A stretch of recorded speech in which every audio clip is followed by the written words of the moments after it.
60 अलग अलग देशों में रहे करीब 240 महानुभावों को ये सम्मान दिया जा चुका है। इस बार भी इसकी घोषणा की जाएगी। इसी तरह दुनिया भर से हजारों साथियों ने भारत को जानिए क्विज कंपटीशन में हिस्सा लिया है। ये संख्या बताती है कि जड़ से दूर भले हो जाएं, लेकिन नई पीढ़ी का जुड़ाव उतना ही बढ़ रहा है। इस क्विज के 15 विजेता भी आज इस वर्चुअल समारोह में हमारे बीच मौजूद है। मैं सभी विजेताओं को बधाई देता हूं, शुभकामनाएं देता हूं और साथ साथ इस क्विज कंपटीशन में हिस्सा लेने वाले सभी अभिनंदन के अधिकारी हैं।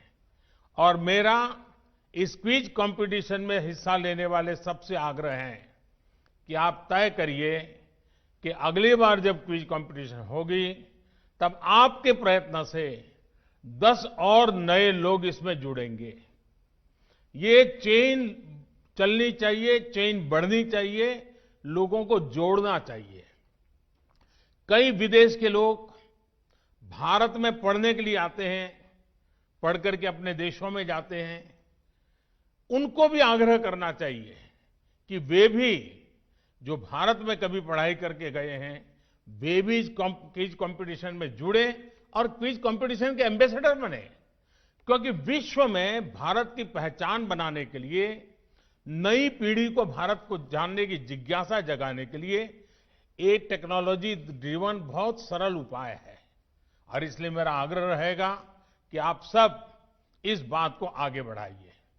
फ्रेंड्स, बीता साल हम सभी के लिए बहुत चुनौतियों का साल रहा है, लेकिन इन चुनौतियों के बीच विश्व भर में फैले हमारे इंडियन डायस्पोरा ने जिस तरह कार्य किया है, अपना कर्तव्य निभाया है, वो भारत के लिए भी गर्व की बात है।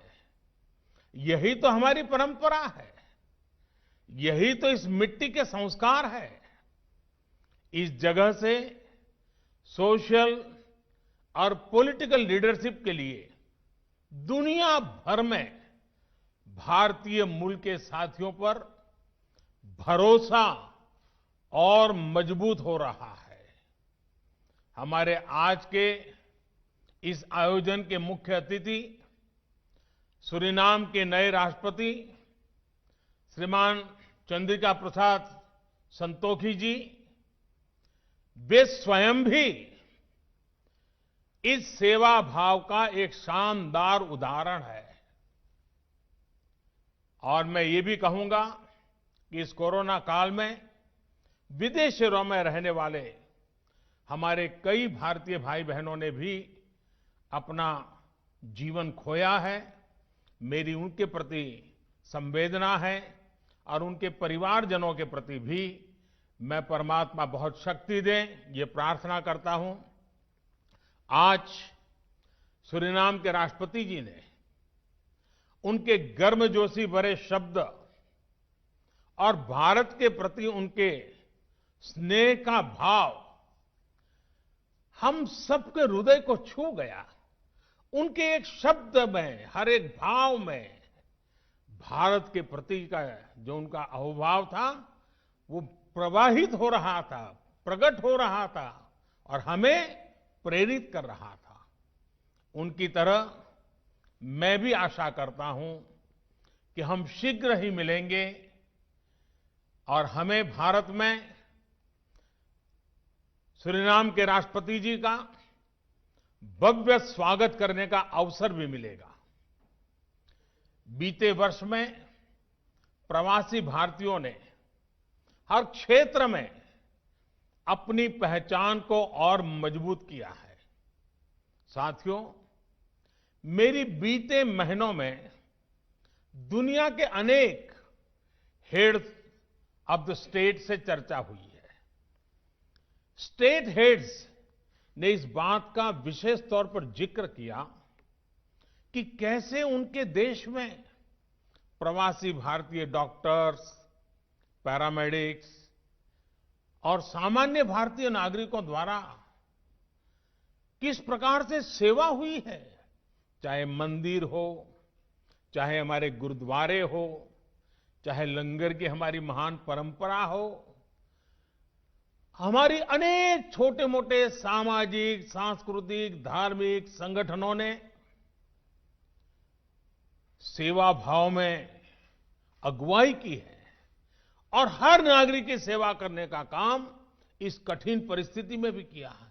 ये दुनिया के हर देश में जब मुझे सुनने को मिलता है, कितना गर्व होता है। और आप अंदाज लगा सकते हैं, जब फोन पर मैं आपकी प्रशंसा सुनता था और दुनिया के हर नेता काफी समय आप ही के गुणगान करता था, और ये बात जब मैं हमारे साथियों से बांटता था, हर किसी का मन खुशियों से भर जाता था, गौरव होता था। आपके ये संस्कार दुनिया के हर कोने में उजागर हो रहे हैं। कौन भारतीय होगा जिसको अच्छा न लगता होगा। आप सभी ने जहां आप रह रहे हैं वहां ही नहीं, बल्कि भारत की कोविड से चल रही लड़ाई में भी हर प्रकार से सहयोग किया है। पीएम केयर्स में आपने जो योगदान दिया, वो भारत में हेल्थ इंफ्रा, उसको सशक्त करने में काम आ रहा है। इसके लिए मैं आप सभी का आभार व्यक्त करता हूं। साथियों, भारत के महान संत और दार्शनिक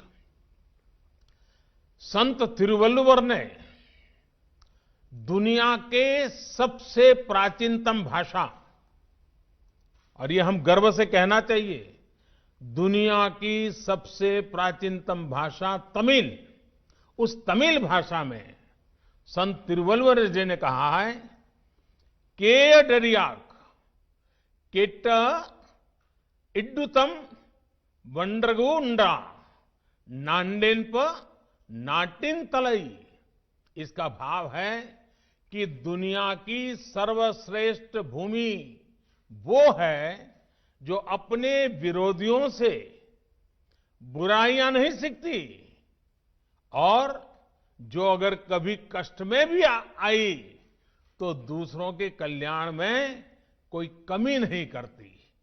साथियों, आप सबने इस मंत्र को जी करके दिखाया है।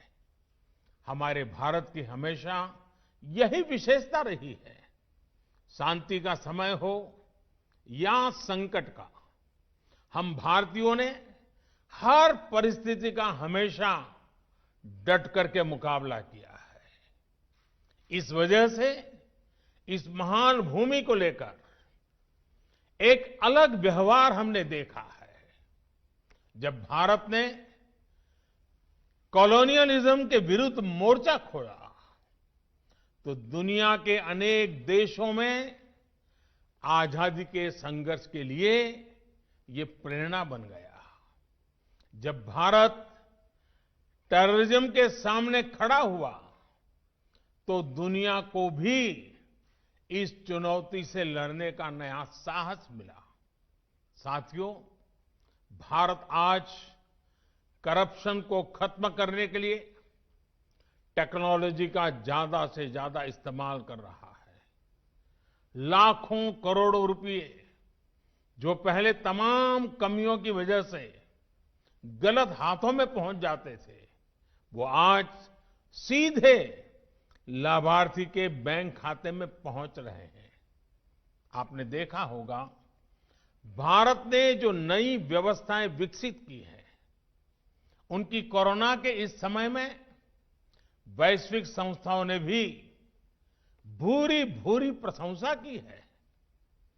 आधुनिक टेक्नोलॉजी से गरीब को